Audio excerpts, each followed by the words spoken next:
Uncle ఒకసారి నేను చెప్పేది వినండి. అంకుల్ డాడీ అది అంకుల్ మీరు అనుకున్నట్టు ఏం అవ్వలేదు. డాడీ. అయ్యో సిగ్గుందా ఇంట్లో వాళ్ళందరినీ పిచ్చోళ్ళని చేస్తూ ఇంకొంత కలిసి ఉండడానికి? అంకుల్ మీరు తప్పుగా అనుకుంటున్నారు.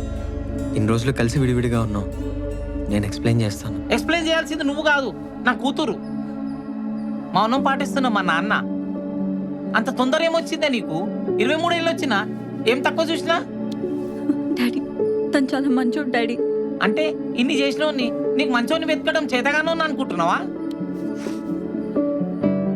బయట నా ఫ్రెండ్స్ చుట్టాలతో నా కూతురు 24 క్యారెట్ గోల్డ్ రా. కూతురు అంటే తను, పెంపకం అంటే నాదేనని చాలా గొప్పలు చెప్పుకున్నాను. కానీ నువ్వు నన్ను ఇక్కడ తన్నావు.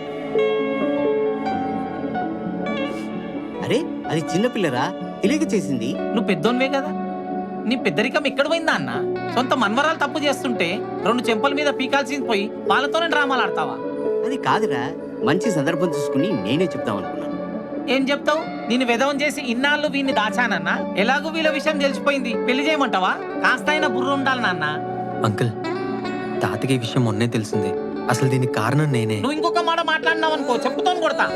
ఇంత జరిగినా నేను ఇక్కడ ఉంచింది నువ్వు చెప్పే సూక్తులు వినడానికి కాదు. ఏమండి ఆపేయండి. నా ఇంటి పరువు ఇది ఒక్కతే ఆపేది. ఇరుగు పొరుగు వాళ్ళు తెలియక ముందే వీని ఇంట్లో నుండి బయటికి ఎంటేయండి. ఏం చేద్దాం అయింది.